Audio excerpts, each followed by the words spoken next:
Hey gang, this week's episode is brought to you by 417 Helmets. It's collectible helmets and more. Mini football helmets from just about every dead and forgotten football league you've ever heard of. Also, mini baseball helmets from the Negro Leagues, as well as custom helmets. You want your business or your organization represented in a cool mini helmet format? Hey, check them out. 417helmets.com. Promo code GOODSEATS for 10% off all of your purchases. And now, here's our show. Carson puts it in behind the Jet net, and Olesen has it. 25 seconds left, second period. 4-0 Winnipeg. Held it in the corner. On the left side, Turnbull to center ice to Neufeld with Boschman 2-on-2. Neufeld lets it go. It's wide. Now Turnbull down into the corner. Puts it into the... Gay picks it up, dumps it out to center. 8 seconds left in the second period. It's brought out of the zone now by Galley. His pass to Bourne. Bourne breaking and a goal. The shot, Reddick the save. The rebound knocked away by Carlisle as the period ends on a good save by Pokey Reddick off Bob Bourne. So the Winnipeg Jets come up with 2 goals in each period and go to the dressing room leading by 4-0. This is Jets hockey from the Winnipeg Arena on 58 CKY. Welcome to Good Seats Still Available, a curious little podcast devoted to exploring what used to be in professional sports. Here's your host, Tim Hanlon. All righty, let's get this show on the road, shall we? Hi there, friends. Your pal Tim Hanlon here, reporting for duty, your doctor of defunct, your evocateur of expansion, your professor of previously domiciled, your reverend of relocations, whatever you call me. I'm here to help you get through another week with a fun-filled discussion into some new topic into the realm of what used to be in professional sports. That's what we do here on this little show. Good Seats Still Available, and I appreciate you finding us and downloading us, putting us in your earbuds or however else you're ingesting the audio goodness we have in store for you this week. We appreciate it. We are honored to have the great voice of the original NHL Winnipeg Jets, not the current version, but the NHL transformed team from the old WHA, and also the original voice of the Phoenix Coyotes when the Winnipeg Jets version 1.0 moved to Phoenix. His name is Curt Keilback, and you just heard his voice, his mellifluous tones, calling a game from the old barn of Winnipeg Arena. I think it was, it was February 6th, 1987. It was the LA Kings at the Winnipeg Jets. Again, the original version in the NHL. So not the WHA version and not the second version that exists now, the former Atlanta Thrashers. No, this is why we do this on this show, right? We want to focus on these areas and teams and situations that for whatever reasons aren't around anymore. And that was how the game was ending the second period, with the Jets up, having just scored 4-0 over the LA Kings on the mighty 58 CKY. I don't know if that's still around up in Winnipeg, that station. But that's what you would have heard. A better hockey broadcaster you won't find. Probably one of the best voices. Certainly well loved and revered and remembered in the Winnipeg area. And arguably a broadcast career ended too soon. We'll get into some of the reasons why in 2006, 2007, the then Phoenix Coyotes, now known as the Arizona Coyotes, decided to cut ties with Curt. And let's put it this way. We'll talk about it, but I would suggest that the broadcast booth was not the problem for this franchise. And look, it continues today, right? Today's Arizona Coyotes, as they're known, they're still fumbling around their arena situation. They for whatever reasons couldn't pay their arena taxes on time and managed to figure out how to alienate the arena owners that they were in last year, and now are all set, frankly, to kind of carpetbag on the backs of the development team behind the new barely 5,000 seat arena developed for the Arizona State University hockey program. And for the next supposedly 2 or 3 seasons, the Arizona version of the Coyotes are going to try to make it work there. I don't believe the press that I'm reading, and that they're going to make more revenues from selling a third less seats and raising the prices and all that stuff. But, it seems like it's been a fantasy ever since they moved there in the first place in, the beginning of the aughts. This has been, Gary Bettman's, if you will, wet dream, I think, to make Phoenix and the Arizona market work for the NHL. And, it's not Seattle and it's not a Las Vegas. It's Arizona. And there are various and sundry reasons for that, but it's not like they haven't had chance after chance after chance, right? So, but I digress.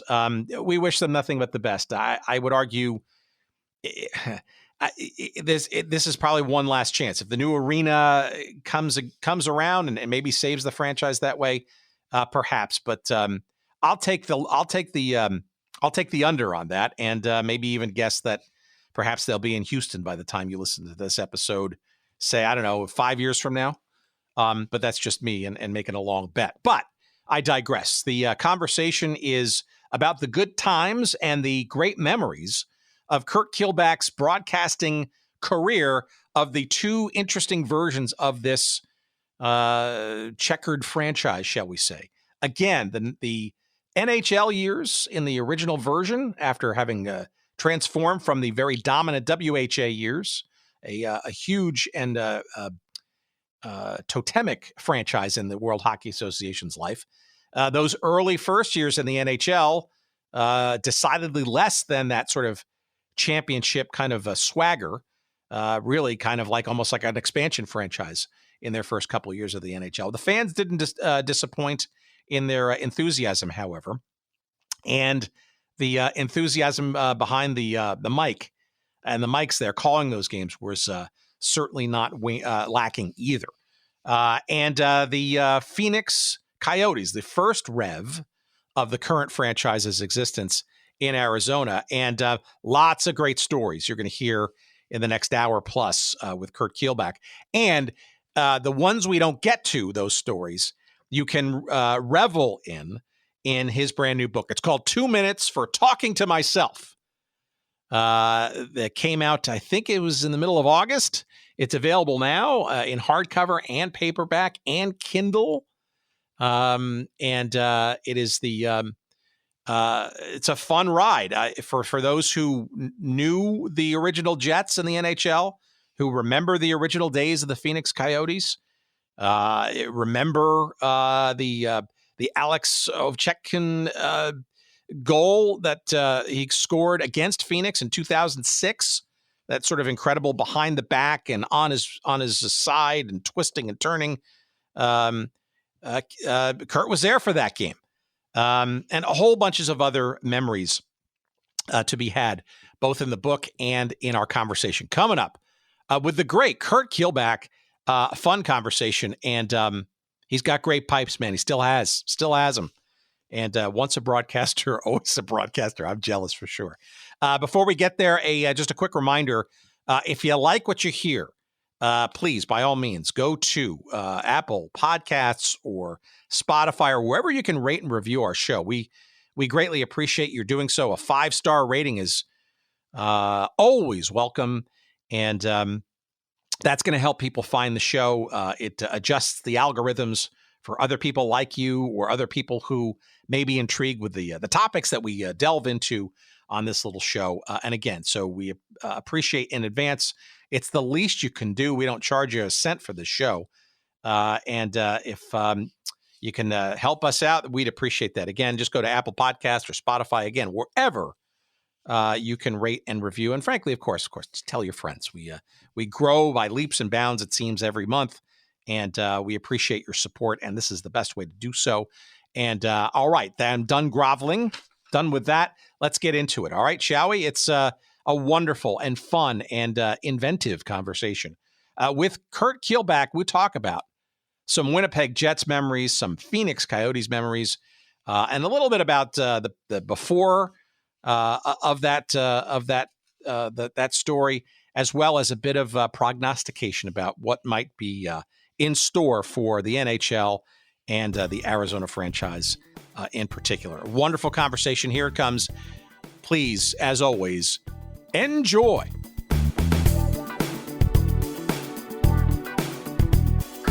Give us a sense, give our audience a sense of where you came from. Like, what was your path to getting into the broadcast booth in the first place?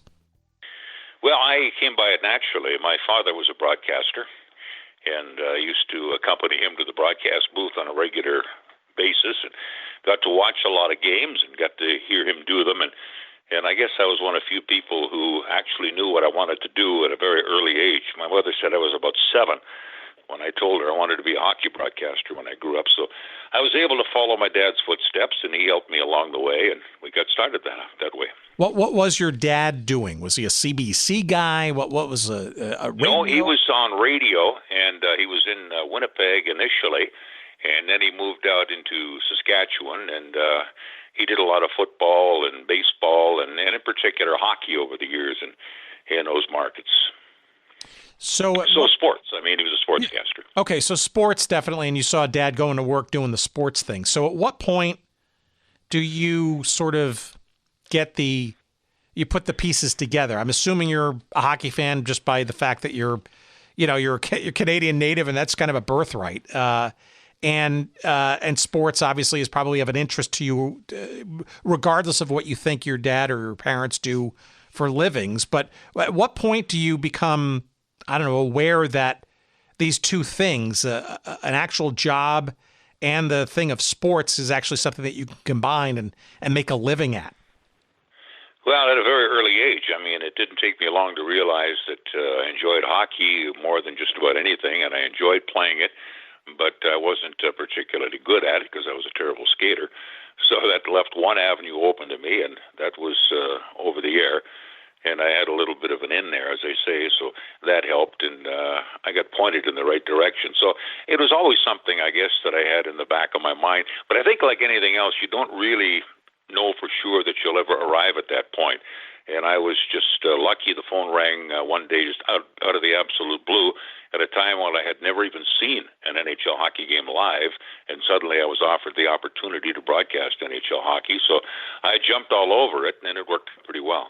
Okay, but that doesn't happen magically, right? You had to have some kind of chops, right? You were doing radio, I'm guessing, and how did you get started? Was it a college radio station thing? Did you just send your resume out and just say, I'll do anything and get into the newsroom? No, actually, I started in radio when I was 13. I had a radio show once a week called Minor Sports Corner, and I would pass on the results of Little League games in the small city of Yorkton, where I was located. And then a couple years later, I started doing play-by-play baseball on the same station. And so a couple of years after that, I just approached the station and asked if I could get on the air. They said, yes, you can. In fact, we've got an opening for an evening disc jockey. So I did a disc jockey show that first night. In those days, we had turntables. And when the morning man showed up, 2 of the 3 turntables were broken. So they said, you know what, we'd like to have you around, but maybe not in that capacity. So they put me into sports. What kind of music were you possibly going to be playing? Well, it was mostly country music at that time. So, and a little bit of a mixed bag. It was a Sunday night show, and I just had a pile of records there, and they said, go ahead and play what you want. But I did notice that most of them were country. But like I say, that career lasted all of about 3 or 4 hours, and then I was moved into a different branch of broadcasting. All right. So what were, I mean, you were mentioning some of the play-by-play that you were doing, but like, give us a sense of the kinds of sports that you were thrown into, either reporting or play-by-playing, if at all. Well, I did football, junior football. I did junior hockey. I did senior hockey. Did a fair amount of curling. Curling was big in that part of the country, and I used to have to go and travel to the provincial curling championships, the national curling championships, and on one occasion the world curling championships. And I did a lot of baseball, too. In fact, it was interesting because somebody asked me the other day what was my favorite sport to broadcast. And I could tell you I enjoyed doing baseball more than any of them. Even though I was more of a hockey fan, I just found the relaxation, the feel of being outside on a warm summer night and calling a baseball game was something I thoroughly enjoyed. So as you're doing that, you're getting your chops, you're getting your reps in. What's the plan? What's the goal? What's the dream at this point as you're making your way through the beginnings of your broadcasting career? Well, I guess the far off and seemingly unrealizable dream at that time was to broadcast hockey for a living. But it didn't look that way, because I eventually got married and got into television. I did television for 5 years at a small station in Saskatchewan, and it was a great job. I really enjoyed it, and I had the opportunity to do every part of the business there: sports and news and weather and the commercials. And then, as I said before, the phone rang one day, and the next thing I knew, I was off to Winnipeg to broadcast hockey for the Winnipeg Jets. Well, how does that happen? Well, actually, it was a bit of luck, because one of the people at the station had been a broadcast partner of my dad at an earlier time, and the station had been shopping for someone to do the color commentary for the Winnipeg Jets, and they had invited a lot of applicants, and apparently they didn't find any they liked. And so they were sitting there exasperated, and this former partner of my dad's happened to be walking into the room. He said, "What's the problem?" And I said, "We can't find anybody to do this." He said, "Well, get Curt Keilback. I think he's in Saskatchewan. He'll do the job for you." So it was just him being at the right place and me being at the right place at the right times. So you get the call. Okay, it's hard to, frankly, in hindsight, right? It feels like it's hard to believe, right? And I think anybody would pinch themselves to kind of get that gig. And hockey at that. I mean, the revered sport of hockey, which is kind of next to godliness in Canadian lore, right? And yes, it is. Yes, you're right. Here you are, right? And so set the scene. So you're moving to Winnipeg, and you're getting to be in the booth as the color commentary guy. But set the scene though for this team, because the Winnipeg Jets, right, in 1979, your first season, it had a bit of a history in the WHA prior to that, and this was their first year in the NHL. Maybe you could kind of set the tone and the mood for folks who are uninitiated as to what you were walking into with this Jets franchise, what you thought you knew, and what actually was going on leading up to this brand new and very different season. Well, the Jets had been a tremendous hockey team for the 7 years before in the World Hockey Association. They'd won, I think it was 3 championships, and of course they had Bobby Hull and Anders Hedberg and Ulf Nilsson and Lars-Erik Schuberg.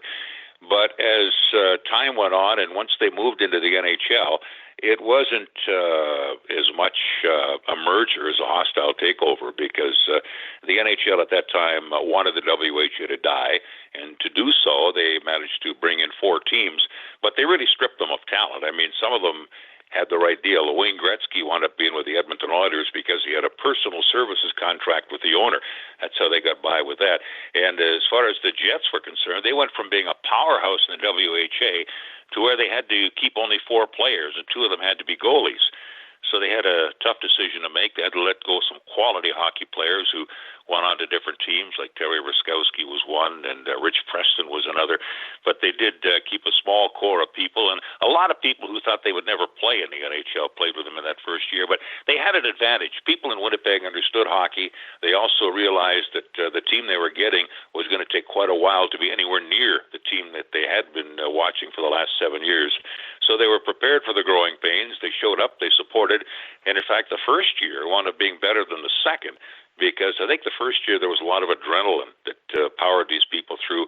People who had never been at Maple Leaf Gardens or Madison Square Garden or the Montreal Forum, and they were pretty excited to play, and it was reflected. And by the second year, reality reared its ugly head, and that's the year they went 30 games without a win. So I am actually the only on-air person or media person who had the honor of witnessing all 30 of those winless games. It was a long, difficult trek for the hockey team, but people here, they were good. They were patient. In fact, I think at game 23, they gave the team a standing ovation for effort. So they were ready for a lot of failure before any success was at hand. So what were you told, and what were they feeding you, so to speak, as the beginning of the NHL version of this adventure for this team began? Because I mean, I think you're kind of underselling the drama of all this, right? Because I mean, if anybody would ask you what the most dominant team in the WHA was, it was the Winnipeg Jets, and going from literally the penthouse to the poorhouse, especially that 80-81 second season, right? 9 wins. I mean, Were people? I mean, as you can recollect, were people were they really prepared for just literally what a shock this was, let alone the fact that it was NHL and all that stuff? I mean, when do you think reality kind of really hit people, or were they just kind of blindly trying to will it away or to a better realm over time? No, I think the expectations were low when they got into the NHL. They realized that the talent was gone. I think, though, that after getting 20 wins in the first year, they were probably expecting a step up in the second. So the second year was a disappointment, no question about it. Like you say, 9 wins and 30 in a row without a victory. But you had to have been at the Winnipeg Arena on December 23rd of, would have been 81, I guess, or no, it would have been 80, when they finally broke that 30-game winless streak. And really, the atmosphere in the building was like they'd won the Stanley Cup. People were crazy. It was, it just kind of showed how much hockey is part of the blood around here, how much they wanted success, and how well received this team of no names, for the most part, was being received. And it was going to take time. And in some markets, they may not have tolerated that, but Winnipeg had been in a situation where they had wanted to be in the NHL for such a long time, and now it was here. And if they had to pay a price for a while to achieve any success, they were willing to do it. How did your process evolve? I got to think you had a little bit of some nerves in those first games and maybe that first season or two, because had you done color commentary for an NHL franchise in a major market in Canada before? No. I got to think you must have been a little bit nervous. Oh, I was. Absolutely, I was. The first game I did actually was in Colorado Springs, and I remember sitting there looking down. It was at the Broadmoor World Arena. And it was an exhibition game that year, and thinking, wow, this is it. I mean, this wasn't the Major League facility, but this was a Major League game, and it was all happening. And I looked out there, and I thought, wow, I've never seen NHL hockey before. But I was fortunate in that I had done junior hockey about 5 years before in the Western Hockey League, a very successful franchise, the Regina Pats, who won the Memorial Cup. So I got to see a lot of players who were in that game had played in the Western Hockey League. So what I did for the first part is I kind of focused on what I knew and then tried to gain information along the way. And I was fortunate, too. The man I worked with was Ken Fryer Nicholson, and he'd been the voice of the Jets the whole time they'd been in the WHA, and he was a storyteller that had a million tales to tell. And so every day he would fill me all kinds of information and tell me stories. I was intrigued, I was interested, and I was able to absorb a lot of it and, get him going as much as me. And if I ever thought there was a time when maybe I didn't have anything to say, I would throw a question to him, and he'd have a story for it. So it worked pretty well. He and I had a good partnership. Did you do radio and TV simulcasts, or were those separate broadcasts? How did that all work? Well, no, in the early days, it was strictly radio. And then for a while, I did simulcasts once I got into the play-by-play. And then it was strictly television. And then when I moved on to Phoenix, it was, again, all three, some radio, some television, and some simulcasts. So, I got a chance to do it all. And actually, that time spent being a color man was a good experience. And you do more interviews and that sort of stuff, more game prep, I think, as a color man than you do as a play-by-play guy. So it kind of helps you set things up. So how about preparation? What did and what became sort of your process to get ready for the games? And I guess most interestingly, I'll ask this sort of Molotov of a question. What, if anything, influential did the team and the PR department have on your broadcasts? Heavy-handed, light-handed, something in between, pressure to say or not say things? No, not at all. It was good. They had a lot of respect for my broadcast partner, Ken Nicholson. So when I got into the booth, it was pretty well say what you feel. And there was no push on anybody to be a homer or to favor the Jets in any way. So we tried to keep our broadcast as neutral as possible. And matter of fact, I always had this thought in the back of my mind that I envisioned someone getting into a car in a distant place and tuning in and hearing the broadcast and hearing me doing the game and saying, I can't tell which team this guy's affiliated with. And that was what I always had in the back of my mind. And I don't know, that's where I find, and I'm getting on to today now, I guess, I find things a little different because I find now that broadcasts are a lot more biased than they were back in those days.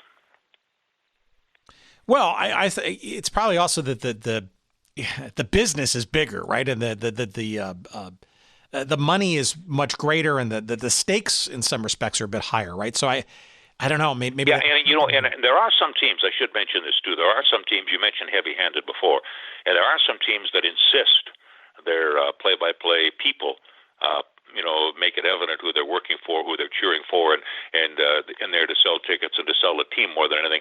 We were kind of, we were aware that we were trying to sell tickets for the Winnipeg Jets. There was no question, and the bigger the crowd, it was better for us, obviously. But we're also trying to sell the game overall. And if Guy Lafleur made an outstanding rush from end to end, I wasn't going to be quiet about it. I was going to let people know it was a great rush, great goal.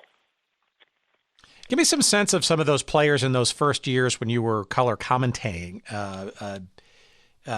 Obviously, that was I guess it's probably, you could characterize it as a cast of characters, right? Because it wasn't sort of the solid championship teams of WHA yore.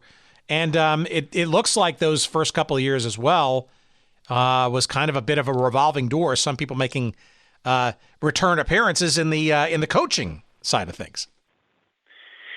Yeah, they had a few people. Initially they had Tom McVie was the first coach, and then they went on to Tom Watt, and they had Barry Long. But they did have a cast of characters that some of them had been with the WHA Jets, Lars-Erik Schuberg and Barry Long. Morris Lukowicz scored 33 goals the year that the team only won 9 games. So that kind of tells you how committed he was to success. So there were always interesting people, and there were some others who you knew darn well if it was a team other than an expansion team, they wouldn't be there. And they realized that too, and I think that inspired them to try to prolong their career as best they could.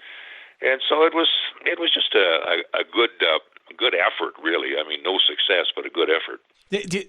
I think you may have slipped there when you said, and I guess did it feel like an expansion franchise, even though you knew it kind of wasn't, right? But yeah, it felt like an expansion franchise. But now when you take a look at expansion franchises now, they start off with a fair amount of talent and early draft picks and that sort of thing. In those days, they didn't. I mean, these 4 teams that went from the WHA to the NHL, they were stripped. And even at the draft, they got the last 4 picks. So you keep 2 guys plus 2 goalies, and really none of them had 2 good goalies, but that was half of what you could keep. And then you had to wait and look for the 21st choice. The Winnipeg Jets' first draft pick was Jimmy Mann. And, of course, he didn't have a great career as far as scoring goals or anything. I mean, he was the toughest guy you ever saw and a great fighter. But so it was a long haul, and it was tough for those teams. The exception, it wasn't quite as tough for Edmonton because, like I say, they were able to keep a couple of good players, and they had Gretzky under that personal services. So he was exempt from the 4, and that's a pretty good nucleus right there. When do you go from color commentary to play-by-play, and how does that happen? Because I think, as anybody who's been in the broadcast booth might know, that's not an easy transition, and there's only a small percentage of people that are well-versed to be able to do both of those things. How does that come about, and was it your idea or somebody else's to do the play-by-play? Well, actually, the transition for me was in reverse because my background had been in play-by-play. I had done play-by-play in the Saskatchewan Senior League, and then later on for the Regina Pats in the Western Junior League. So I had about 4 years of play-by-play, and I'd done a significant number of games. So the transition really was going to color for those 3 years. And the whole time I was doing color, I missed doing the play-by-play because that is what I enjoyed more of the two. And then when the rights changed hands from one radio station in Winnipeg, CJOV, to another radio station, CKY, it was they who suggested we change hats. And I think it was for a couple of reasons. One, Friar Nicholson, my partner, was a storyteller, and they wanted him to do a little bit more of that. But also he was diabetic, and his eyesight was beginning to cause some problems, and he was missing the odd thing. So it was just a kind of a thing that happened, and it worked out well, I think, for both of us. So it was smooth, you're saying, that transition? It was smooth. It was smooth. And it was, and over the previous 3 years, I had done some play-by-play as well because, as I say, my partner was diabetic, and every once in a while he wouldn't be able to answer the bell for 2 or 3 games, and I would fill in that capacity at that point. And I guess that's when they realized that I was capable of doing it at the level that they wanted. And so the transition, once we crossed the street, that was the first thing they said. We want to have both you guys come and work for us, but we want Curt to do the play-by-play, and we want Fryer to do the color. So we said, hey, you want us? We're here. And that was a great move for us, too. And I think in particular for me, because it kind of launched everything more so. Yeah, well, it also seemed to be timed nicely with, I think, finally some fruits of the fruitless labors of the first 2 seasons, because some of those draft picks that came about were actually starting to bear some fruit on the buds. Yeah, and maybe because of the change in the broadcast booth too. That maybe some good luck that came their way. Yeah, the things did change dramatically. They, after that second year, they became the most improved team in the history of the league. They had a pretty low ceiling to start from at 32 points the year before, but then they got 80 points in 80 games the next year. So that was a 48-point improvement, and it was unprecedented. And of course, they got into the playoffs, but that was also the arrival of Dale Hawerchuk at that particular time, and Paul McLean showed up in a trade with St. Louis, and they had good goaltending with Eddie Stanowski and Doug Sotard. And so it was just the right time, and Dave Babich was going into his second year, and he was a quality defenseman, a top 2 defenseman. So suddenly they had a competitive team and an exciting team. And when you get an 18-year-old that goes out and scores 103 points and gets the Rookie of the Year, you've got something going. You got excitement not only on the team, but in the broadcast booth and, of course, with the fans, because it was a lot of fun to watch that team. Tell me about the fans. Tell me about the experience in the arena. And frankly, the relationship with the broadcasts. How did they weigh in? How did you, commingle with them and find out their wants and desires and their likes and dislikes of your broadcast and stuff? Or was it kind of walled off and separate? No, it was all one thing, and the people in Winnipeg were great. The Winnipeg Arena was 15,000, but somehow it was more of an intimate setting than a lot of the rinks you see now. It just seemed like everyone was together. Everyone kind of pulled, and at that time it was a big deal, and pretty well everybody knew who I was, and I was very well received, and so to mingle with the crowd was an easy thing to do. Always people would welcome you. And of course, we did a lot of things like banquets and golf tournaments, too, where we'd show up. And the players, particularly the first couple of years when it was a losing team and guys that didn't think they'd be in the NHL, particularly at that time, the players were out in the community a lot and speaking to kids and even going to their hockey practices. So it was an enjoyable experience, and especially at that early stage, because we're all young and had lots of energy and lots of enthusiasm, and there wasn't a person in Winnipeg involved in the team that didn't think that great things were ahead. And so as long as you're believing that, you're looking forward to it, and you're a piece of it, it's pretty exciting stuff. Well, explain kind of the dynamic. Would you call it a barn? How about the acoustics? I mean, the Go Jets Go thing obviously was piercing during the WHA days, but obviously probably waned those first number of years in the NHL. What was the vibe like? Was it always buzzing? And obviously it's a smaller market too, with relation to the other NHL franchises. It could be really exciting. And I mean, the arena wasn't the way the arena was configured. It was rectangular. So I mean, you had to look to your left or to your right, unless you were at one stage or another. It wasn't one of these more oval shapes that you see now, where you're kind of facing the rink all the time. So you could. It was a little more difficult that way, and it was straight seats, and it wasn't that comfortable really. But it was had a warm environment to it, and I always thought when I broadcast games out of the Winnipeg Arena, I really believed that I had the best location in the entire NHL because of the location of the booth. It was close to the ice and directly over center, and you could almost hear the players talking down there. I mean, it was at the quieter times. And then when they decided to launch that White Out, it was the loudest place I had ever been. You talk about that because there's kind of a discussion that maybe this is where this trend originated. Well, it is, and I can remember, in fact, being in the office one day, and one of the people came up to me and said, "We want you to read this promo." It was late in the season, and so I did. I used it a couple of times in the broadcast. Everybody is encouraged to wear playoff white, and then you got there, and they handed out T-shirts and pom-poms, and so you get 15,000 people in that building, all dressed in white and waving pom-poms. It looked like a blizzard. And it was incredibly loud. I had headsets on, and I couldn't hear, even with the headsets, I couldn't hear the commercials or anything else. You try to talk to the person beside you, you couldn't hear them because they're outnumbered 15,000 to 1. And the players were absolutely awed by it all. They skated out. The thing is, it inspired both sides. Because the visiting players, too, they'd never seen anything like it. And the building dressed entirely in white and constant movement. It was dizzying, it was loud, and it was just an atmosphere unlike anything anybody had ever experienced before.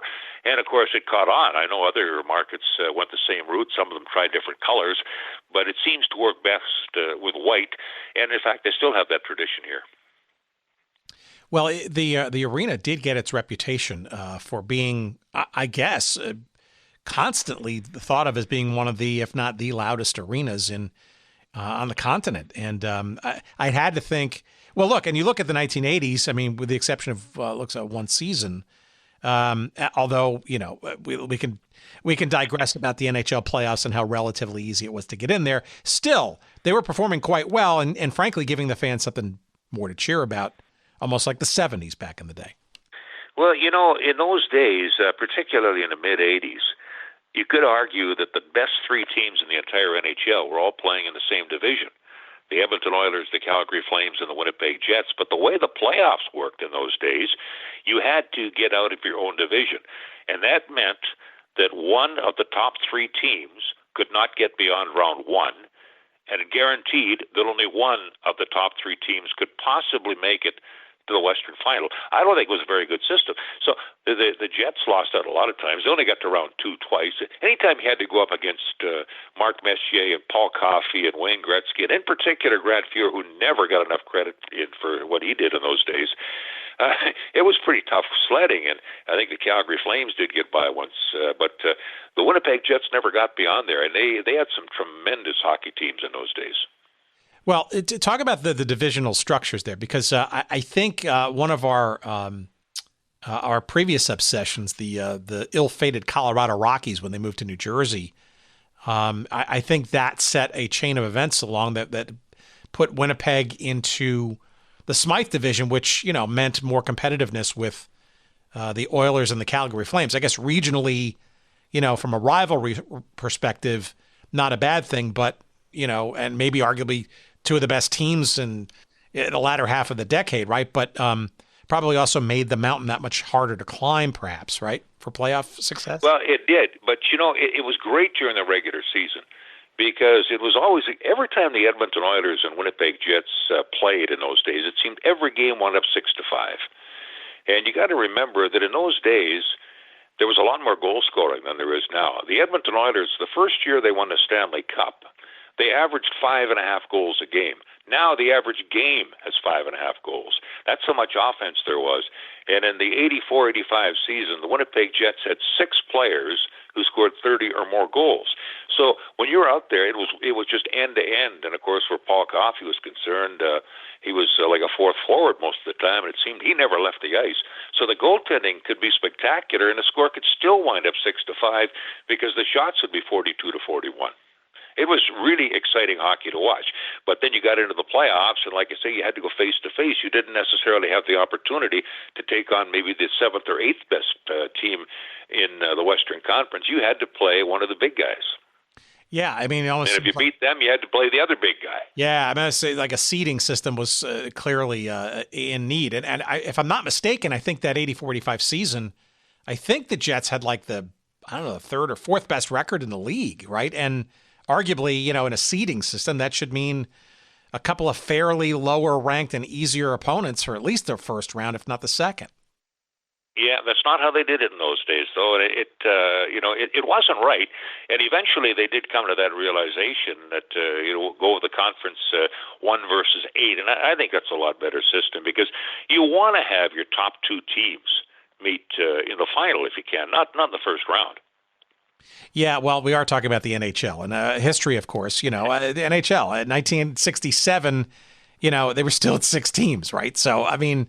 There's a lot of reasons and heritage and old boy network, and tight-fisted owners and all that stuff. So obviously things have changed dramatically since. I can even remember there was a common expression back when in the early 80s, back before there were overtime games. And there was a belief among general managers, and I heard this from more than one, a tie is as good as a win on the road. And I could never understand that. I mean, a tie to me was a waste. I could never understand why anybody would be satisfied with a tie. But if you're on the road, that was considered an achievement. Of course, nowadays it wouldn't be. And with overtime, overtime was a good thing. And it took a while for them to realize that they should decide these things rather than have 2 teams wind up even. I can't remember now who it was, but there was one team one year wound up with 22 ties. You want a verdict. I do anyway.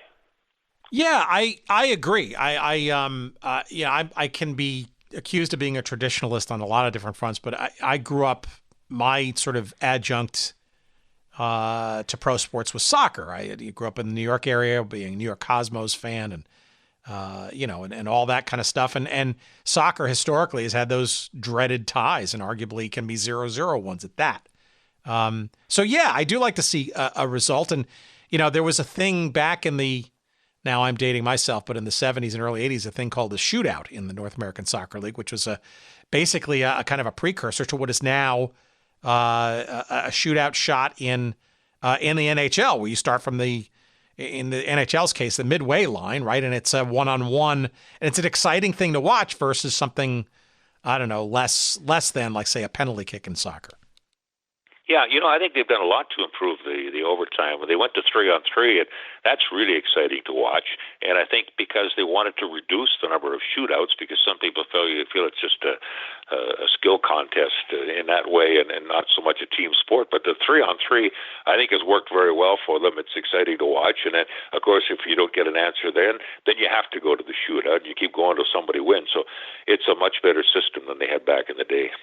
All right, so tell me, as the 80s go on, obviously they've climbed the mountain. They're a competitive team, despite the NHL's obstacles, I guess, against it in terms of playoff success and whatnot. However, I think by the 90s, right, the early 90s, it's pretty evident that lots of things are going on. The modernization of the game, the expansion of the league, expansion of sports generally.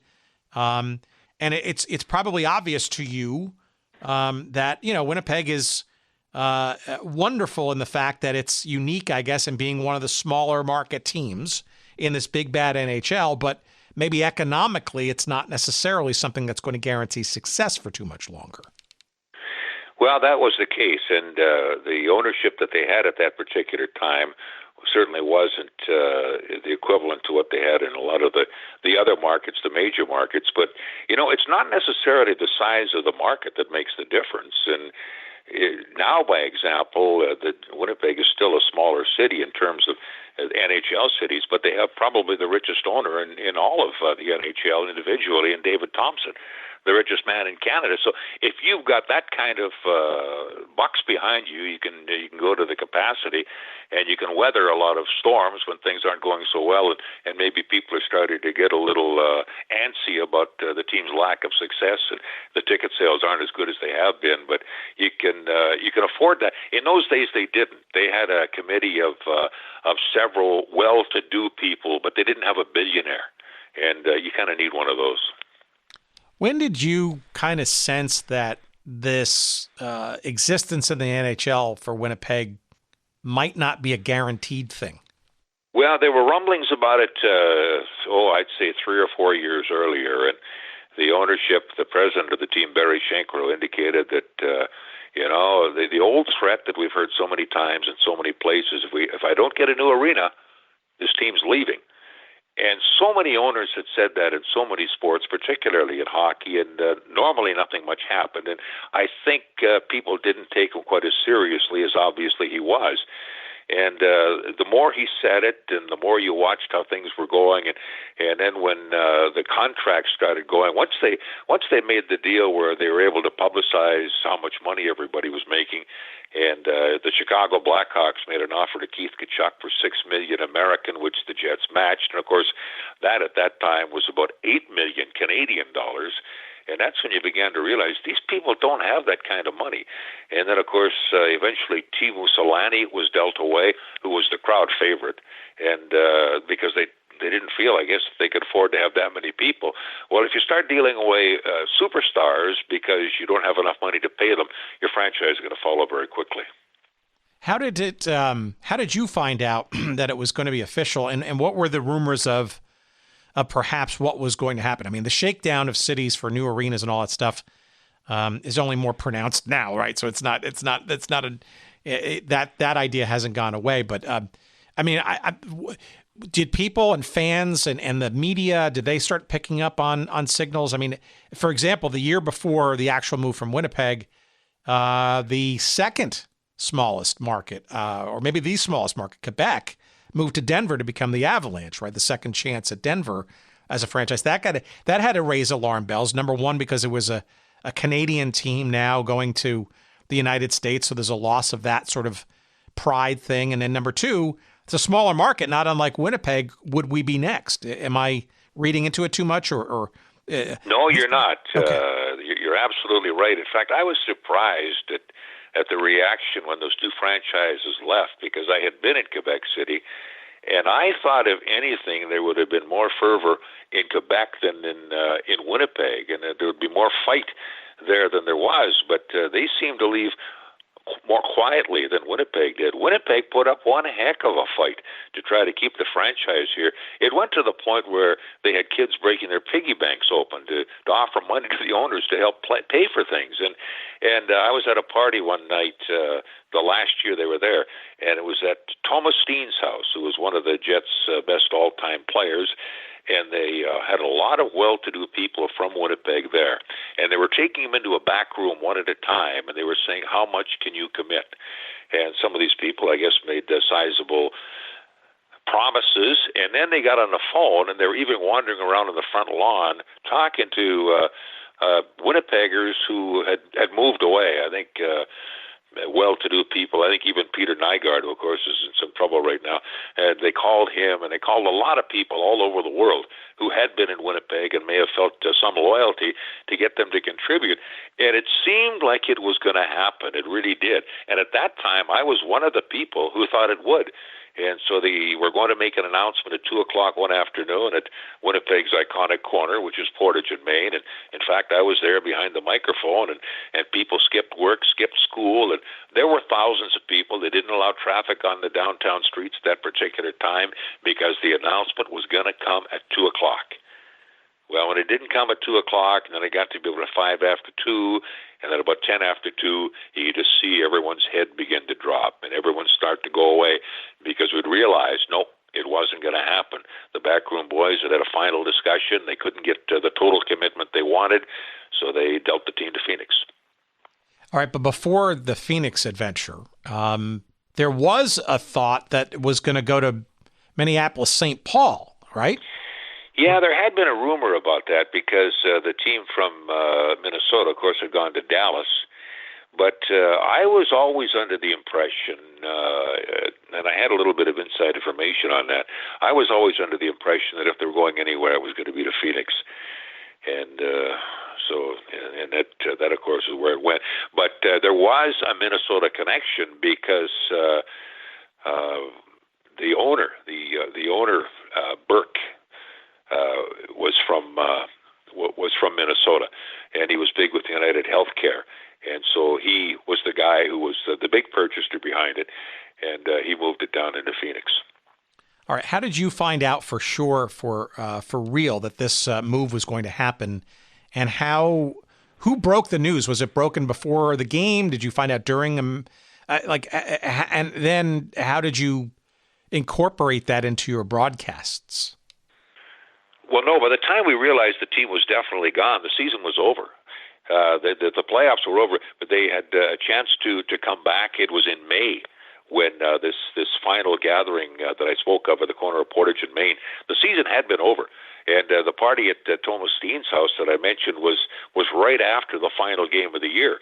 And so it was, as far as I was concerned, it was a wind-up party I was fortunate to be invited to.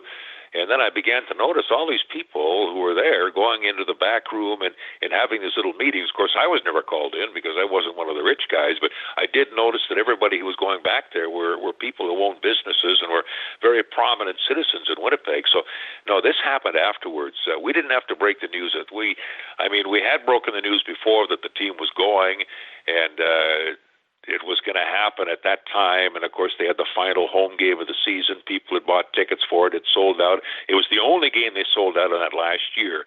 But then they got into the playoffs, and then there was a rekindling of opportunity to maybe keep the team. So I guess I sound like I'm talking in circles because the final analysis was still hope in May. But prior to that, the whole season, that last season, they had about 9,000 people a game early in the season because people thought, I'm not going to go there and support a team that's going to be leaving. You can't sell that.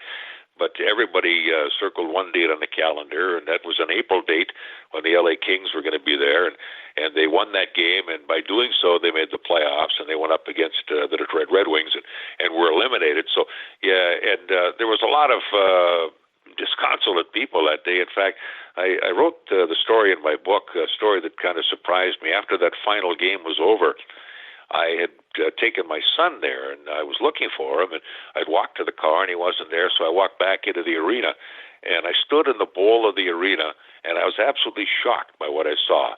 There were probably 200 or 300 people still in the arena.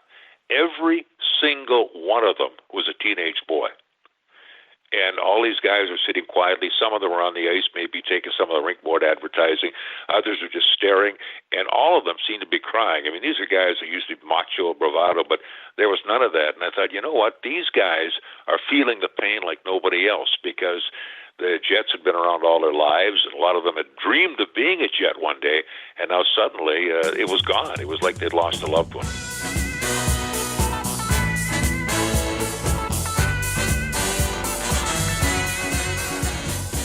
All right, what's this? 417 helmets. My goodness. Well, you've heard me talk about 417helmets.com, collectible helmets and more on this very show fairly often. Our pal Judd Lesher down in southwest Missouri, I think in the Springfield, Missouri area, if I'm not mistaken. What is it? 417helmets.com. Well, first, if you dig all of our great football stories and episodes of the past, and you'd like to commemorate some of them in mini helmet form, really cool, sort of literal, high-quality, professionally, made materials, but in a mini format that you could put on your desk or put on your in your bookshelf or whatever it is, and just about every league that's ever existed, save from the NFL.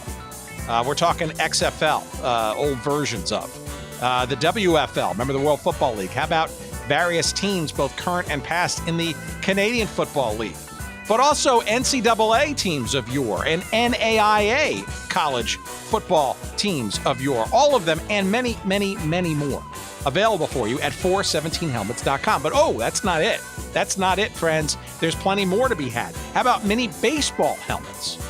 Yeah, a whole bunch in the Negro Leagues, and yes, officially licensed by the Negro League Hall of Fame. You can get a bunch, and they're making more all the time. And by the way, custom helmets can be made too, both of the baseball and the football variety. You got your business, maybe a promotional thing you want to do for your company, perhaps your organization, you want to raise some funds, all that kind of stuff. Great custom approaches to both mini football and mini baseball helmets can be made at your command. For you to enjoy and to sell or resell or give away, all of that and more. That's the more part at 417helmets.com. It's collectible helmets and more. And we've got a promo code for you, too, for whatever you purchase. All of them, all of your purchases, 10% off all of those when you use the promo code GOODSEATS. Again, promo code GOODSEATS for 10% off all of your purchases at 417helmets.com. Thanks, Judd, and thank you all for listening and trying them out. And now back to our conversation.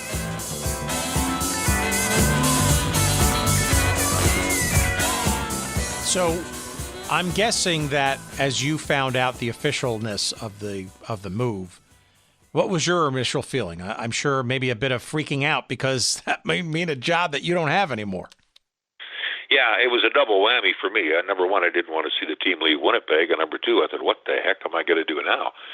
Because I was kind of in my prime and hoping something would materialize, and fortunately for me it did, but there was certainly a time of concern in more ways than one.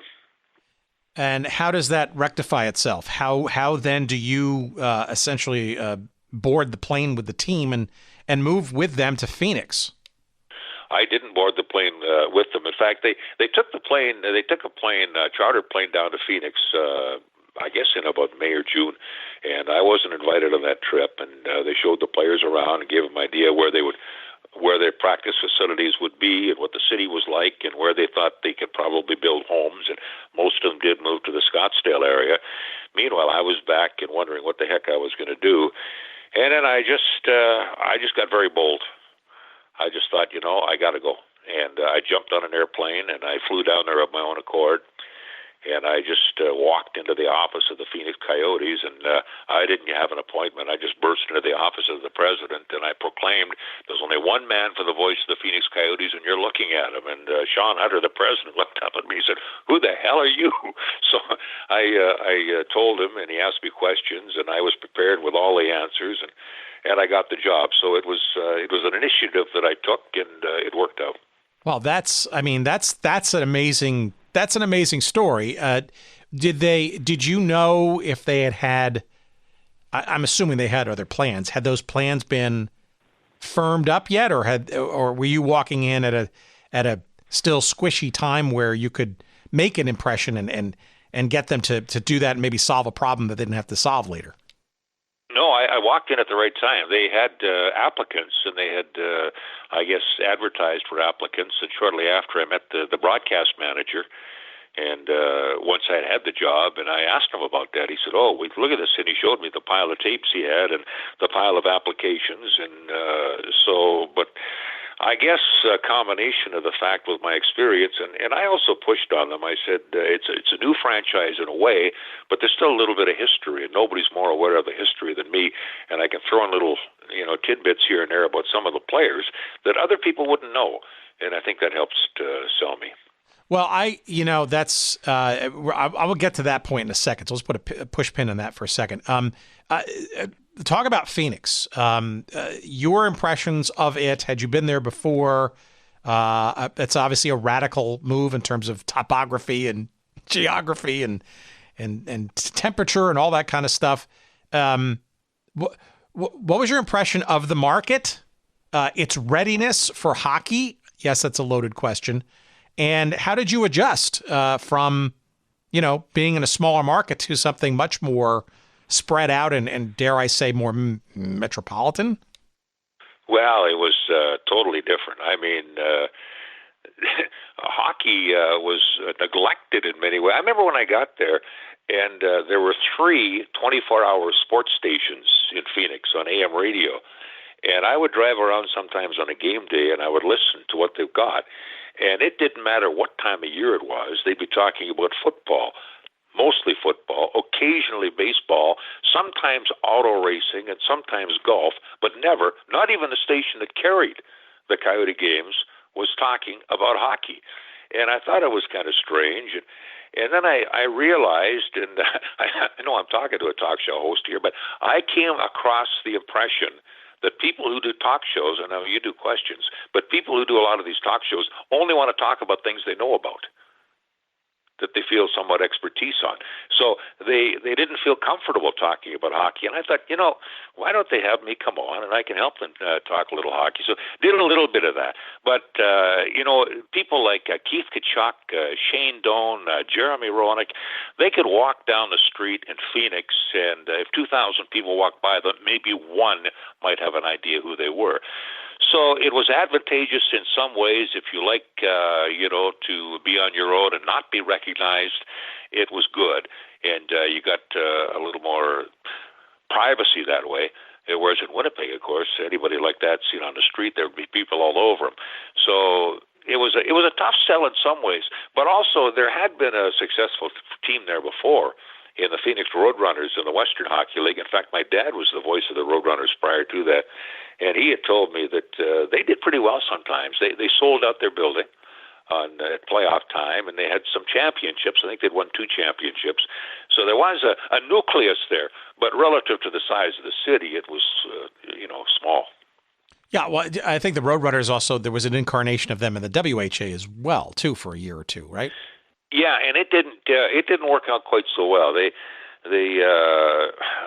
think they made some mistakes at that particular time. They brought in people who weren't familiar with the market, and they didn't quite have the financial backing they thought they should have. So it didn't work out as well. The Roadrunners prior to that, though, had been one of the more successful franchises in the Western League.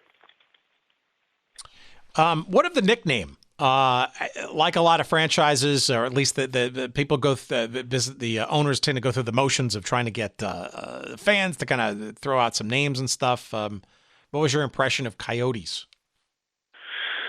I was fine with it. I don't know. A name. Everyone has different feelings about names. I thought Coyotes was okay. I mean, it wasn't a great name, maybe, but I think Roadrunners was a better name, but I think that had already been taken. It's kind of unique to that part of the country. But a name is what you make of it. We got a football team in Canada called the Red Blacks. I can't think of anything less imaginative than that. But some people think it's good. So a name, I guess, is just a name. How about the America West Arena? My understanding is that Jerry Colangelo and friends, obviously, it was quite well suited for the Suns in basketball, but maybe less so for hockey. Do I have that right? You got it absolutely right. They have 3,000. It sounds like I'm underselling it because you're chuckling already. So I guess I just opened up. Yeah, no, it's a nice looking building. It was particularly at that time, but it was made for basketball. And of course, a basketball court is much smaller than a hockey rink. And so the people who sat in the top tier, by example, they couldn't see the closest third of the ice. They could only see from the near blue line out. So they put up big screens at one end. So anytime the puck got into the defensive end, from those people's standpoint, they had to look up at the screen. So it wasn't. They weren't selling those 3,000 tickets. So one of the radio stations in Phoenix, KDKB, bought all those seats, and they would sell them for $8 each, and they would have rock concerts up there during the game. And that helped for a couple of years, but eventually that staled too. And those seats they couldn't sell, so they had to move. They had to get out of there. How about from a broadcast vantage? How did you handle that? Was that a challenge? How different was that from the Winnipeg Arena? No, I really liked my location at America West Arena. Where was your location? They didn't have a press box because they were a basketball arena, and of course, basketball people sit on the court side. But what they did is they just knocked out a handful of seats in one area and just kind of put a bench there. So you're sitting right in the middle of the crowd. And the part of the crowd where I sat were all season ticket holders in that area. So I got to the point where I'd walk in, and I knew a lot of the people who were sitting right immediately behind me and the 2 rows behind me by name. So we kind of became friends, and afterwards would often go across the street for a libation after the game with some of the fans. So it was good. The only thing is they had a tendency to stand up in front of you. So sometimes when action got exciting and they'd stand up, fortunately I'm tall, so I was able to stand over top. And I explained to the people beside me, I'm sorry, I got to stand up. And they were fine with it. It was a really good location because even if the building overall was quiet for a game, it was loud right there, and it gave a feeling of atmosphere. How did you feel about the team in terms of its composition and players? And it seemed the first couple of years they would sort of make the initial rungs of the playoffs, but I wouldn't say the first 90s years and certainly the aughts were, I wouldn't call them hugely successful on the ice. And frankly, I'm guessing it was still kind of a tough sell, the building notwithstanding, for fans to come to hockey games in the middle of the desert either. Yeah, it was. And, they had some seasons, though. 2 years in a row, they had the best record in the league in November. And it was odd because the first time they had the best record in the league in November because they had gone, I think it was 17 straight games without allowing more than 2 goals in a game. It was something no team had done since the 50s. And then the next year, they led the league in November because they were the highest scoring team in the league. So you never knew quite what to expect when the season started. But then always things would begin to deteriorate. And they had this thing that carried over from the days in Winnipeg. I got a stat that the team had 12 games over the course of the time when if they'd have won one of those games, they'd have moved to the next round of the playoffs. They lost all 12 games in a row. It happened over 25 years. So they didn't get a playoff series win in a 25-year period, but 12 times they were within one game. And there was 3-1 series leads a couple of times, actually 3 times, and that sort of thing, and they just couldn't seem to put the hammer down. When did you when did you sense that this was not going to go well for this franchise, or was there always sort of this ongoing hope? Because, I say that almost haltingly because I think it's a fair question now, and maybe your opinion is helpful on this one now too, is I'm still not convinced personally that's given all the recent drama around the arenas and stuff down there, this just seems like Gary Bettman's Waterloo or at least dream to keep this franchise there. Nobody in Phoenix can understand that either. I talked to some people recently because I still stay in touch with some. And I asked, what's this infatuation the commissioner has with Phoenix? And they say, we don't know. We talk about it all the time. So I think it's an absolute joke that they've got a franchise playing out of a facility that's going to seat 4,700 people. That's not Major League, not in the least. So obviously they're going to have to be bailed out because unless they're going to sell those seats for $1,000 each, that's not going to work. And last I heard, they only had 1,600 season tickets sold. So I'm not sure how that's going to work. It seems strange. They're talking about it taking 3 years or so to build a new facility. And even that's not guaranteed, last I heard, unless there's something new on it as to whether the city of Tempe is going to allow them to build there. So it's really a strange situation, particularly when there are so many markets like Houston and Quebec City, to name a couple, that would like to have a franchise and would support it, especially Quebec City. You left in the 2007, I guess? I did, yes. Okay, and that was around the time, I guess, of a year or two or so of I guess what could be called the Gretzky era. Before you moved on, I guess there was sort of a new hope in that part owner Gretzky, and I guess he was also now behind the bench now too, could, I don't know, bring new heat, if there was more heat needed in Phoenix, to this franchise. I mean, what was your impression of that process? I mean, we know kind of how it sort of panned out, but. Well, at that time, the owner was Steve Ellman, and he was having some financial trouble. So he made a decision that he thought if he could get Wayne Gretzky involved in the team, that it would be an easier sell, particularly to other moneyed people who may want to buy in on the franchise, because there's no bigger name in hockey than Gretzky. And he had a tough sell with Gretzky. They got down to the 11th hour before Gretzky finally relented and said yes. Otherwise, the franchise would have moved to Portland, Oregon.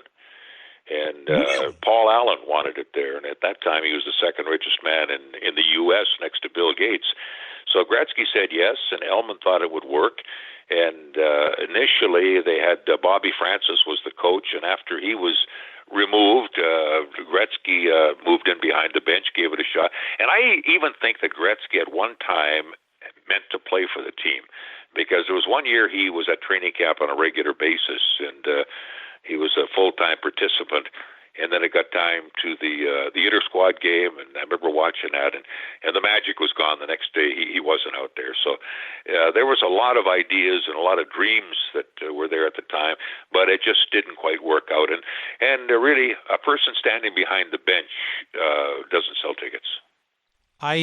So my sense is that the 06-07 season was their worst since their relocation to Phoenix, right? And I guess you were part of just that general, like, just hands raised and just let's clear house and everything associated with the team were probably just to get rid of any kind of residual kind of stuff, right?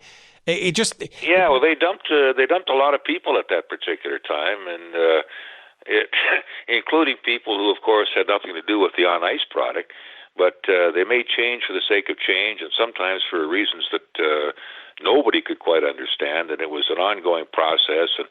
And things, I don't know. I don't think things have ever returned to anywhere near they should be.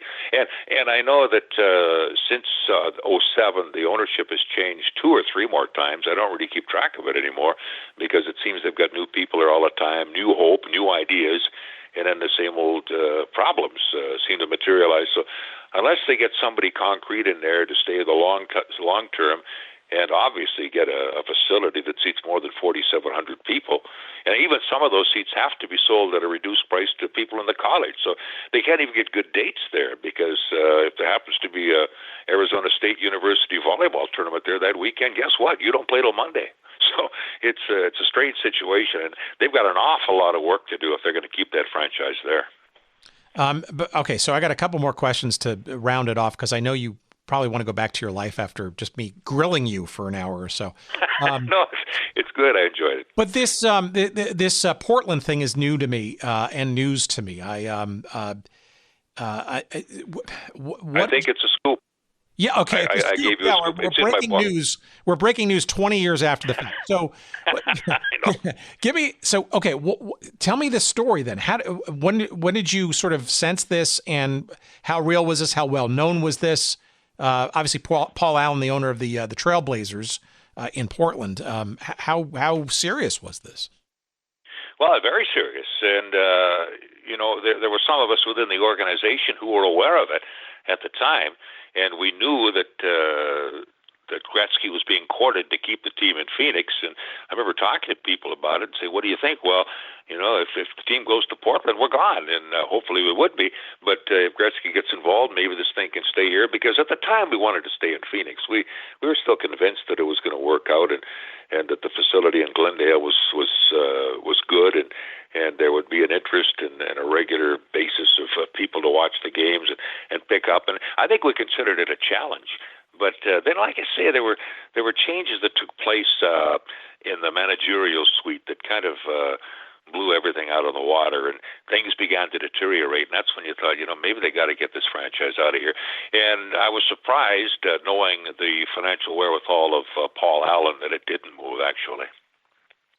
Yeah, that's interesting. Also, you wonder too how good or a market Portland would have been. And you think about it right now with Seattle firmly entrenched. I think a success beyond, along with Las Vegas, frankly, wildest dreams.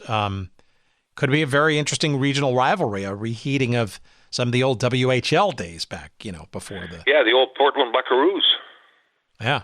All right. Well, so what does one do then after being the voice of a team not only in one city but 2 cities for what, some 20 some odd years or so, right? Yeah, I was 17 years in Winnipeg and 10 years in Phoenix. So what does one do then? Obviously you're now back in Winnipeg. It's got to be a bit bittersweet, but yeah. What do you do to sort of? What's the next chapter in the career? You're calling more stuff when you get back to Winnipeg, right? Yeah, I did a little bit of work when I got back into Winnipeg on a little bit of radio work and some hockey stuff, and I even took a shot at real estate for a while. And I found out as a realtor I was a pretty good plumber, so I got out of that. And then, of course, COVID came along, and there wasn't much of anything going on, really. And so that's when I really got into, I got these stories. I want to put them down. I wrote them down. And after I'd written about 100 of them, I thought, I think I got enough here. If I can maybe double up on these, I can put together a book. So that's what I did. And it became something I enjoyed thoroughly the last couple of winters. On a cold winter COVID afternoon with nothing better to do, I'll just go on the computer and see if I can pump out a couple more stories. And like I say, I enjoyed it. Well, that's great. And again, our audience is going to eat this up, and hopefully you'll gain a few more copies sold, at least for this. But let me round up then with a couple of sort of through line type questions, because I mean, if anybody is could be sort of confused with being maybe a franchise historian. I mean, I think you could easily be that just by the fact that you were with this franchise for almost 30 years in an official capacity. So one of the things we talk about in this silly little show of ours is sort of where the history sort of resides and should for these franchises that were previously domiciled or moved or have gone away and that kind of stuff. And the Jets are an interesting story, right? Because obviously the new incarnation is now firmly ensconced, the former Atlanta Thrashers, itself its own story. I guess the question in there is, where do those WHA banners and any of the history of the NHL version reside? Those histories, those stats and all that kind of stuff. I know officially where they reside, but should it be in Phoenix because the franchise did move there? Should it be retroactively sort of mixed in and commingled with the current Jets and kind of washed over, so to speak? I'm not sure that either of them are the correct answer. No, I think the history of the Winnipeg Jets should stay in Winnipeg, and the history of the Phoenix Coyotes should stay in Phoenix. Although, they tried to incorporate the Jet history into Phoenix by what they called a Ring of Honor. And they hung up the jersey of Bobby Hull, who, of course, was never a Coyote, but he had been a prominent WHA Jet. And also, they've got Dale Howard, Chuck Thomas Steen up there, and also Teppo Newman. And Teppo did play with both teams. And Shane Doan, who was mostly a Phoenix Coyote, but very briefly a Winnipeg Jet. So they tried to do that to establish a little bit of history down there. And it's interesting when I've talked to people in Winnipeg about it. I was golfing with someone the other day who said there were a lot of people in Winnipeg who were bitter about that. They were mad enough that the Phoenix took the franchise, and then to retire the jerseys, they thought it was rubbing salt into the wounds. And I said, I know where you're coming from, but with what you're talking about, no, I think that each team should have its own. The Phoenix Coyotes, when I think of the Phoenix Coyotes, I think of Keith Tkachuk and Shane Doan and Sean Burke and maybe Nikolai Habibulin, although he was also big here. And, of course, where the Jets are concerned, that's where you're talking about Bobby Hull and Dale Howard, Chuck and Thomas Steen, Dave Babbage, and a few others who were here at that particular time. So, but the thing is, here they've been a little hesitant with the second iteration of the Jets to acknowledge the original Jets. They didn't even want to call them that initially. The owner, Mark Chipman, wanted to call them something different, but there was an overwhelming demand from people here to call them the Jets. And the alumni actually felt a little bit slighted, I know, until recently. And now suddenly they're beginning to pay a little bit more attention to what happened with the original Jets. I see where come November they're going to honor Teppo Newman and Teemu Selanne. So I think that's a positive step. Selanne was honored here previously, but in the first couple of years, in fact, I understand they weren't even allowed to show old Jet jerseys for the first 3 years on the television broadcast. So it was like they were trying to erase it and start something new. And now I think maybe they've realized the error of their ways, and they're going to try to appreciate what they had and build something on it as well as what they have now. So the NHL has not officially, we call it retcon or retroactive continuity papered over that franchise yet, right? I mean, so like for example, the Hartford Whalers and Carolina Hurricanes, right? That's a really sore sort of source of contention. There's some other scenarios in sports elsewhere too, where like the Cleveland Browns, right? The Cleveland Browns of the NFL you know, the team moved to Baltimore, yet, you know, the NFL, in their wisdom or naivete or somewhere in between that, you know, decided that they were just going to essentially retroactively make continuous the history of the Browns as if they never left. And I think that's not right. You know, and you talk about the Carolina Hurricanes and the Hartford Whalers. You know, an example would be if the Carolina Hurricanes would have retired the number of Gordie Howe. That wouldn't be right. He never played there. And but it is in Hartford as it is in Detroit. So I believe once a franchise moves, and that it's new there. I don't think the history should continue. Yeah, we've experienced this, say, with the Minnesota Wild, right? With the Minnesota North Stars, right? I mean, there's a really interesting one, right? Because they officially moved to Dallas. A bunch of the diaspora went to what became the San Jose Sharks. There's even a little bit of the Pittsburgh Penguins thrown in there with Howard Baldwin involved in all that, right? So, but you know, the question still remains, and I know it's just silly and maybe silly. I don't think it's silly. I don't think the history. I don't think the people that were involved. I don't think everybody that was there physically enjoying and or rooting for and all that stuff.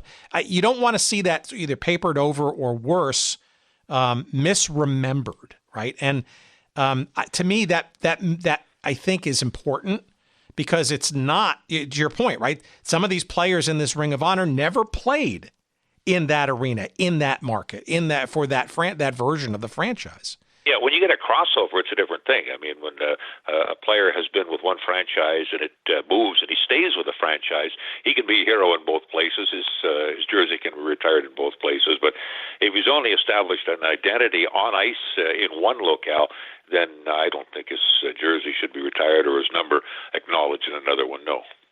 Yeah, I mean, look, there's nothing in this realm that doesn't get solved by money, right? And if there's a retro jersey to be sold, right, I can imagine that somebody will claim it, and perhaps that's the entree by which the current version of the Jets solve the problem, so to speak. As far as you know, where are those, for example, 3 original championship WHA banners? Are they back now in the hands of the current Jets in their Canada Life Center arena? You know, I think they're in the Hall of Fame. I don't know for sure. I don't recall having seen them at the Jets facility that they play at now. But in fairness, I've only been there twice, so I don't know for sure. And It just seemed like they didn't really want to acknowledge that much of the past at that particular time, but I think they're taking a step in the other direction. So what may not have been there maybe last year might be this year. And I kind of hope that they'll do that because there are a lot of alumni that are still here in Winnipeg who played. A lot of the old WHA Jets are still here, and even 2 or 3 of the guys who played with the NHL Jets. So you know, they should still be a fairly prominent part of the franchise and part of the record. And, of course, they should be the kind of people that can be seen and recognized at a Winnipeg Jet game. Well, frankly, as should you, for God's sakes. I mean, you know, you're the voice of this team in their NHL years. And, frankly, you should also be feted in well, I don't know how many memories there really are in the Phoenix, Arizona Coyotes saga, right? So, actually, they did name the press box after me in Phoenix. Great. The one they had in Glendale. So I don't know whatever became of that banner, whether it's still up there or not. It was still there last year, I know, even though I'd been gone since 2007. But now the franchise is gone, so I'm sure that people walking in there now saying, "Who is this clown?" Well, you've got to get that banner for yourself at least. I mean, you know. Yeah, maybe I should bring it home and put it up on the wall. Yeah. Yeah, look, I guess the only reason I obsess about sort of the banners and stuff is right. I mean, in the history of this franchise, in both markets, but especially when it was in Winnipeg, right? The team won 3 championships, right? The only 3 championships in the history of this franchise, even as it exists today in Arizona. And for it and that not to be, I guess, more directly connected or remembered to what exists now as pro hockey in Winnipeg seems a little odd to me, but there are business reasons, I guess, and psychic reasons as to maybe why not. But I don't know. To me, as a naive outsider, not from the area, and just doing a silly little podcast, it would seem to me that the final act of this, completing the circle, so to speak, of the Winnipeg Jets story, would be to make amends and intelligently incorporating the history of the entirety of the franchise from its WHA inception to what it is now, with recognition that things change and there's a new version of it, but a celebration maybe that, it's Winnipeg, it's hockey, it's still one of the smaller markets, and it's the NHL, for God's sakes, and we should celebrate all that. I couldn't agree with you more. You've said it all right there. And, they've got a tradition that they should be proud of because, like you say, the championships in the WHA years. And even though they didn't win a championship in the earlier edition of the Winnipeg Jets, they did have some tremendous hockey teams. And, of course, some people like Dale Howardchuk and Teemu Selanne who set all kinds of records and achievements. So that's something that has to be acknowledged, should be acknowledged, and I think will be. All right, last question. Do you enjoy still watching NHL hockey? Do you not care for it anymore? And what are your feelings about well wishes, or maybe not so much for the what do you think is going to happen in Arizona ultimately? Well, as far as the NHL is concerned, I don't watch near as much, obviously, as I did when I was a part of it. I've become more versed now. Back in the day, I really didn't know much about Major League Baseball or about the NFL or even the CFL. But now I'm watching them a lot because I have an awful lot of extra time to do that sort of thing. So it's a mixed bag. I think I know more about sports now than I did when I was doing strictly hockey.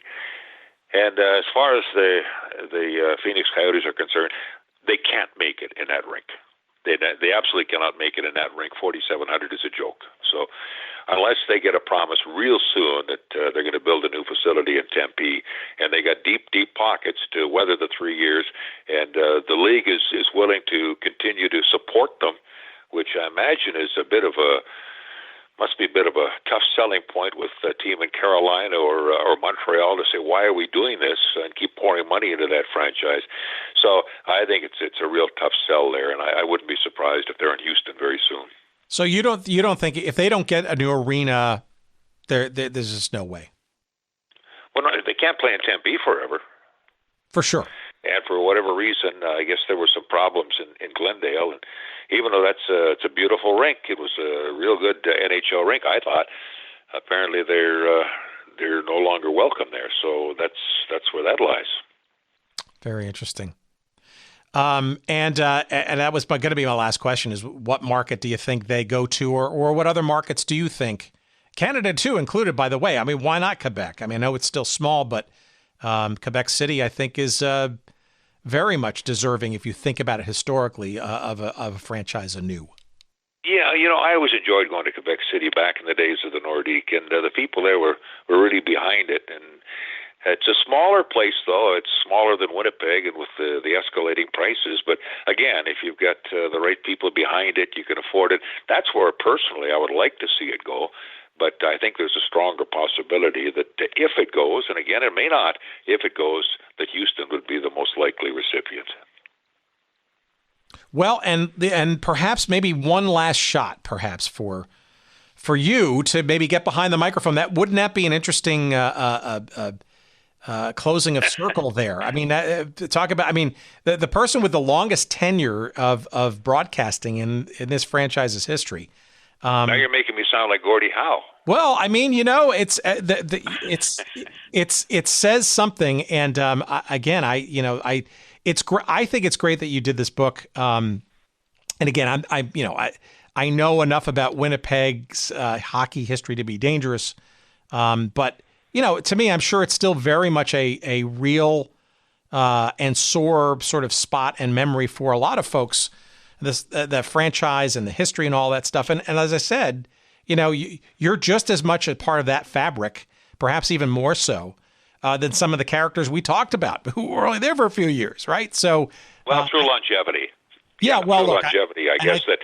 And what people tend to identify too with somebody who's been there for a long time, and You get a bit of an inflated perspective of the broadcaster, because I can remember when I was doing the Jets, I was quite popular here. I knew it. But I'd go to other markets like Vancouver, and they thought Jim Robson was the best. And went to Edmonton, they thought the same thing about Rod Phillips, and in Calgary about Peter Maher. And then I began to realize, a lot of these people, and I run into people still to this day that say, they're middle-aged now, and they'd say, when I was young, I used to smuggle a little radio into my room, and I'd listen to you in the late games and then fall asleep. And I realized, that's what it is. That created a bond. And so suddenly, whether you deserve it or not, you become the favorite broadcaster. So it gave you a good feeling, but you always had to realize that it was just because it was so intimate. Radio is very intimate, more so than television.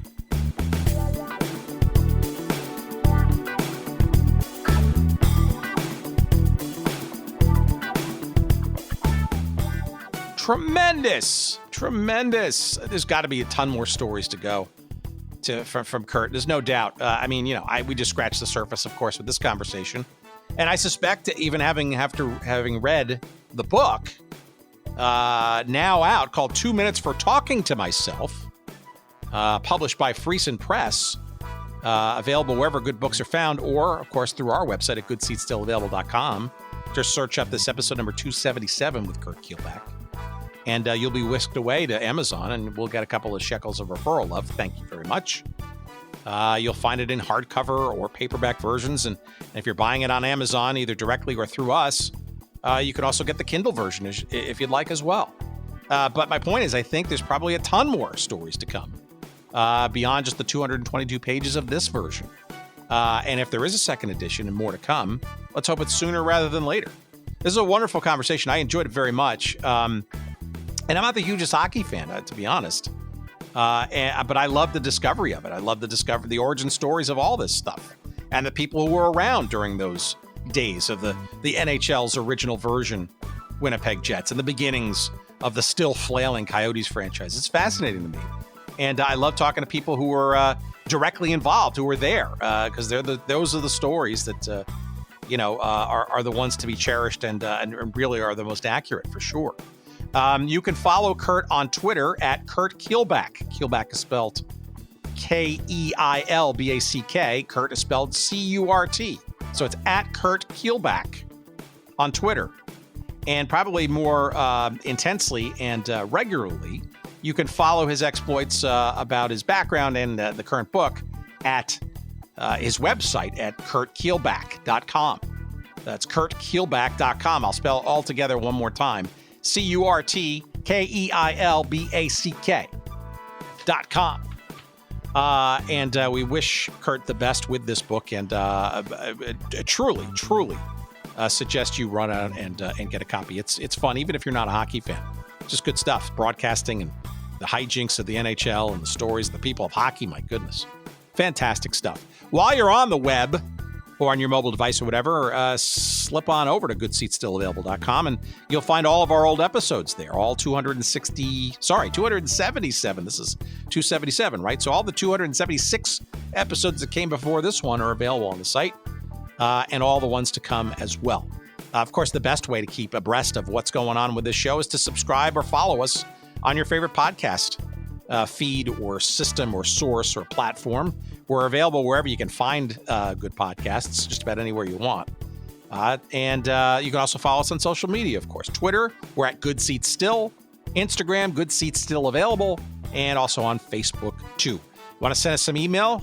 By all means, go right ahead. We're at hello@goodseatsstillavailable.com. That's all I got for you this week. Jerry Payne, thank you, sir, for your kind knob twiddling as well. You may have a feeling or two about the current version of the Winnipeg Jets, given that they were the Atlanta Thrashers beforehand. But you can stop yelling at your computer now. Just get the edit done, will you? Thank you very much. All right. Obviously, it got done because this episode's out there now, isn't it? Thank you, kind sir, and thank you, kind listener.